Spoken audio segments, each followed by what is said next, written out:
guys.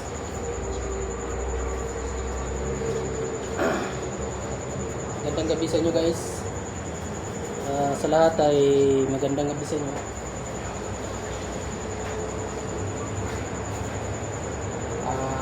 Pag-usapan pala natin guys yung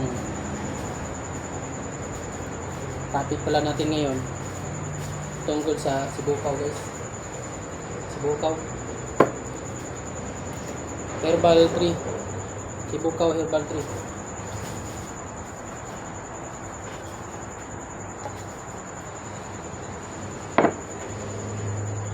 Bago sa lahat guys, paki-subscribe po yung channel ko, paki-pindot yung bell button. Saka subscribe guys, naka-live din. I-like na rin po. Ang topic pala natin ngayon guys ay tungkol sa Sibukaw. Ito, yung herbal tea. Herbal na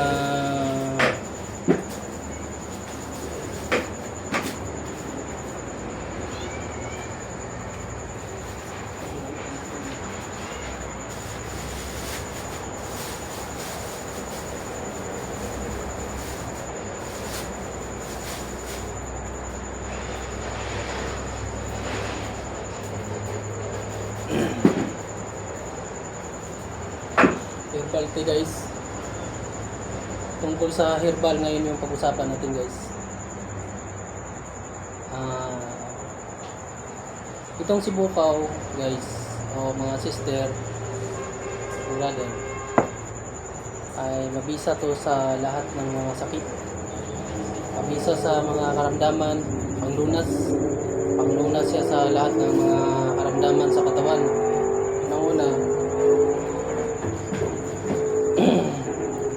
Una yung yung sakit sa bato. May UTI po kayo. Kung may UTI kayo, ito lang po yung ilalaga nyo. Si-share ko po sa inyo ito na experience ko. Ito po yung mabisa sa UTI. Sibukaw tree po to, yung Sibukaw tree. Herbal tea, Sibukaw Herbal tea. Ma-share ko sa inyo guys, ito ay mabisa sa lahat ng uri ng mga sakit na, kung anong sakit na mayroon tayo sa katawan natin. Ito din po ay panglunas sa pagka yung dialysis ka, may kapamilya kayo na nag-dialysis. Ito po ang ipainom nyo. Ilaga nyo lang po. Ang pag-ano po nito, ilalaga, isang buong kaldero, ilalaga nyo. Tapos hanggat may pula siyang lalabas, huwag nyong tigilan na maglaga. Kasi ang katas nito, yun ang kulay pula. Kapag may kulay pula pa siya na lalabas, lagi nyo lang ilaga. Laga nyo lang ilaga hanggat na mayroon siyang katas na lalabas na kulay pula. Kasi yun po ang gamot, yung katas niya. Sa iba to guys, sa iba ay binababad lang ito sa tubig. Kasi kahit na binababad sa tubig to, pusa lang po siya na bumababa yung pula. Pero mas maganda na nakalaga siya sa mainit para mabilis yung katas niya, mabilis ang makainom ka kaagad. Mainom mo kaagad. Ito po mga brother and sister, ang lunas po nito na herbal na ito, na kahoy na herbal na to. Ito yung kahoy na herbal na miracle, kakaibang kahoy sa lahat ng mga kahoy. Ito po ay mabisa po sa lahat ng panglunas sa lahat ng mga sakit sa katawan natin. Ito pong kahoy na ito po yung pambihirang kahoy na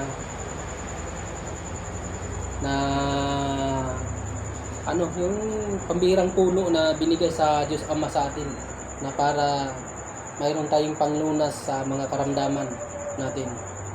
Ito po, yung ang paggagawa po nito, ilaga nyo lang po to.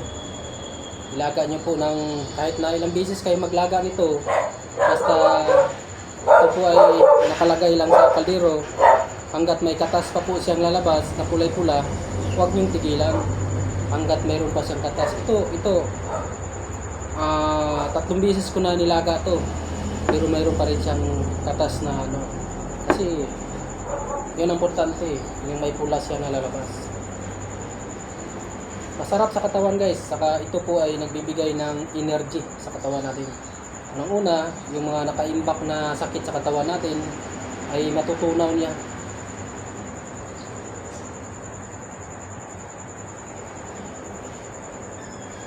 Malaking tulong to sa katawan natin guys. 100% na malaking tulong ang herbal tea na kahoy na yan. Malaking tulong sa katawan natin. Magiging malinis ang katawan natin kapag ito'y lagi nating iniinom. Ito lang sapat na. Madugtungan na yung buhay mo. Kung ano man may sakit kang mayroon. Cancer, kaya po nitong cancer. Mga cancer na may sakit sa cancer sa dugo. Kaya po nitong ilunas kapag ito po ay lagi inyong iniinom. Ang herbal naman ay hindi naman yung sakit natin. Hindi yan makukuha sa isa lang inuman. Kailangan inom ka ng inom hanggat na wala ka nang mararamdaman. Ganun yan. Ang herbal kasi unti-unti niya tutunawin yung kung anong sakit na mayroon sa katawan mo. Ganun. Saka ito, mura lang. Kayang-kaya sa mga bulsa natin. Kaya yan ang i-share ko sa inyo po, mga sister and brother. I-share ko po sa inyo na ito ay mabisa sa lahat ng uri ng mga sakit sa ating katawan. Lalo na pong mayroong tinatawag na UTI.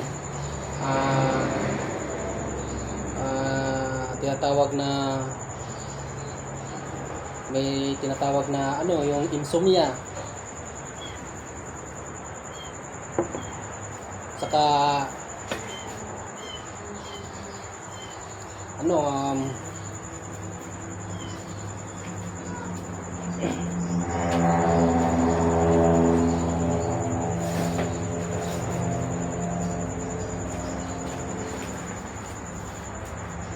ito yung mga nakasulat dito, nandito yung nakasulat lahat ng mga sakit niya guys.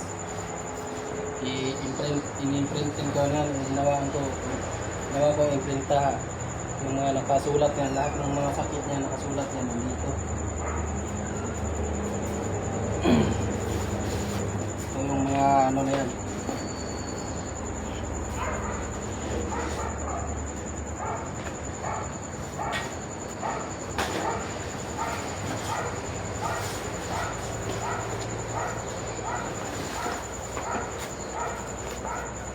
Titingnan natin basahin natin yung mga nakukuha na sakit nito guys. Maraming sakit na nakukuha nito.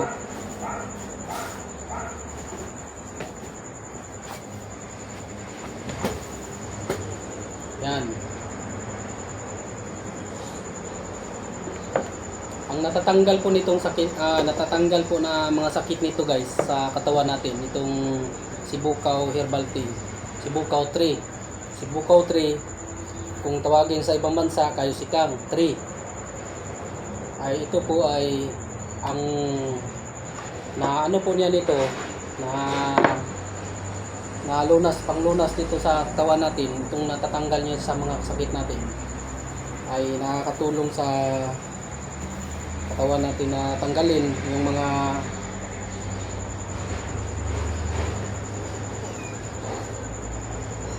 mga problema sa katawan natin. Unang-una, ulcer, kaya niyang gamutin.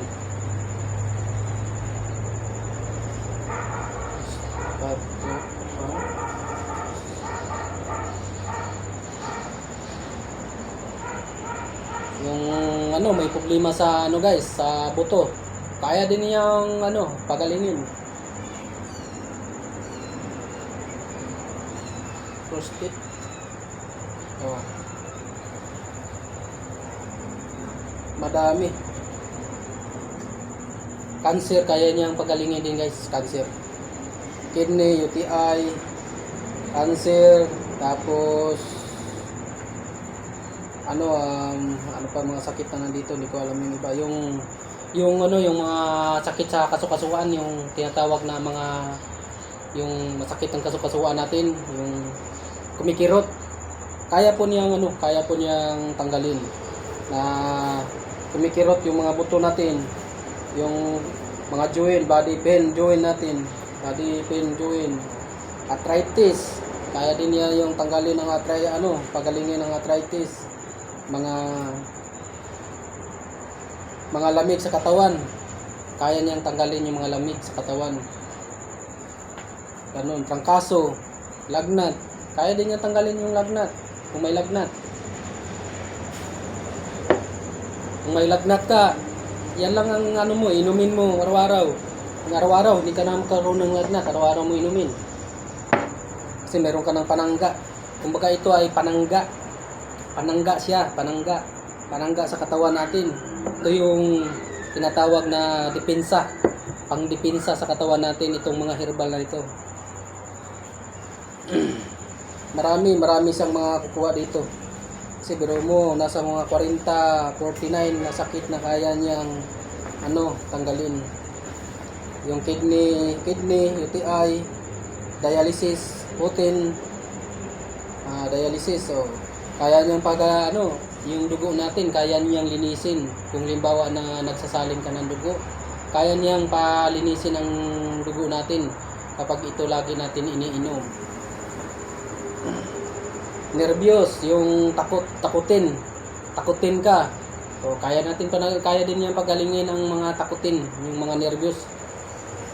Kaya niya. Insomnia, yung tinatawag na yung matagal kang makatulog, kaya niya pagalingin. Tapos yung mga babae na nabibinat, kaya niyang pagalingin sa mga binat, yung mga nakaranas ng binat.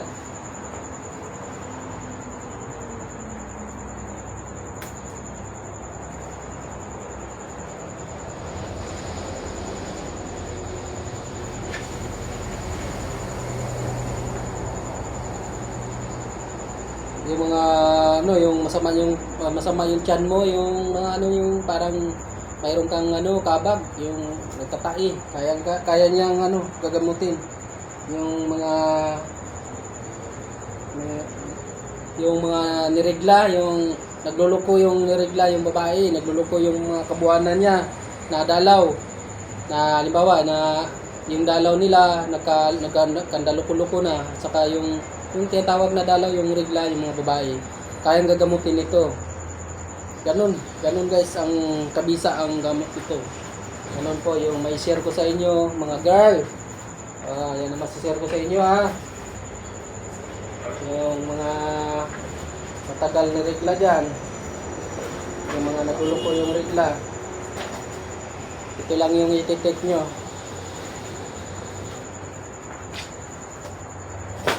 Mag-herbal kayo kapag nagluluko yung mga regla ninyo, ha.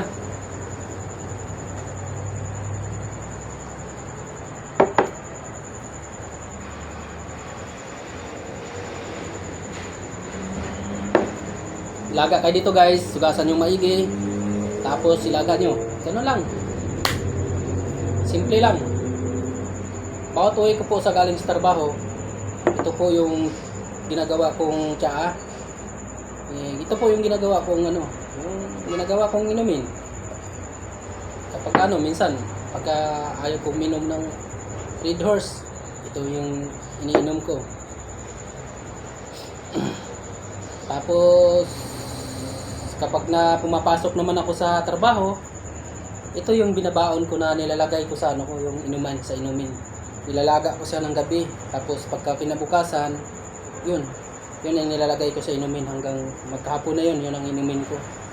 Yun ang gagawin kong yung inuman ng tubig. Masarap, saka masigla ang katawan mo kapag lagi mo to iniinom. Sobrang sigla. Kaya yun, isi-share ko sa inyo mga brother and sister. Wala pong limit to, bata o matanda, pwedeng uminom nito. So, mas lalo na yung mga matatanda, yung may mga edad na, yung mga may problema sa mga diabetes, problema sa high blood, yung mga may mga cholesterol, may mga mga taba-taba, kayang niyan. Saka high blood, kaya niyang i-control yung dugo mo, kaya niyang i-balance yung diabetes, kaya niyang ibaba.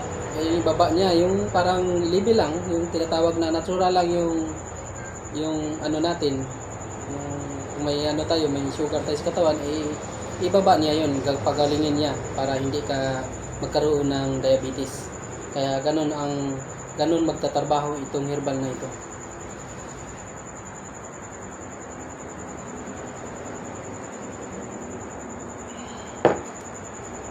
Kaya ito lang din yung mga i-share ko sa inyo guys, na maitutulong ko sa lahat ng mga nanonood sa akin. Kung mayroon kayong problema sa pangangatawan ninyo, pwede kayong mag-message sa channel ko, Jimmy Pinote. Message ko dyan, mayroon akong mayroon akong number dyan na nakalagay. Kung sakit natural naman, kaya ko kayong ma-replyan na ito ang herbal na inumin nyo. Tapos kung sakit na spiritual, kaya ko rin kayong gamitin, kasi ako po ay isang pet healer. Pet healer po ako, nagagamot din po ako ng mga kinukulam, nanunono, na engkanto, na barang, ganun. Na nagayuma, na lahat-lahat po yung mga pagdating sa spiritual na sakit, yun po, mayroon po akong matutulong din sa inyo. Kasi nagagamot din po ako ng mga sakit na tinatawag na gawa sa tao. Yung gawa sa tao, yung mga di natin alam, yung mga kapitbahay natin, yung mga kaibigan natin na inggit na pala sa atin. Kaya tayo hindi natin alam at tinatrabaho na pala tayo sa mga salamangka, black salamangka. Kaya ganun. Maigi na mayroon din akong mga pandipinsa tungkol diyan sa mga kulam. Mayroon din akong panangga na dito sa bahay ko, na kung sakali na kayo po ay magpapagamot din sa akin, mayroon akong panangga diyan. Saka kaya natin yan tanggalin sa katawan ninyo para kayo ay gumaling. Ganun lang kasimple mga sister and brother. Kaya ang hinihiling ko rin sa inyo po, para tuloy-tuloy po yung usapan natin tuloy-tuloy po yung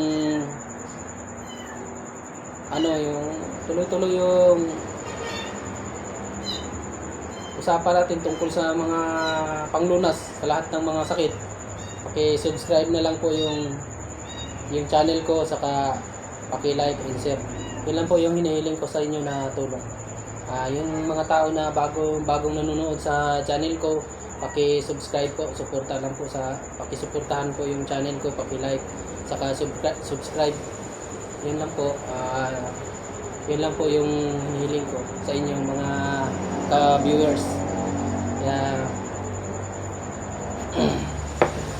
hanggang dito na lang yung ang paliwanag ko sa inyo, ka-viewers o mga brother and sister. Maraming salamat dun sa mga nag-subscribe sa akin at saka nag-share. Thank you very big. Maraming salamat sa inyo.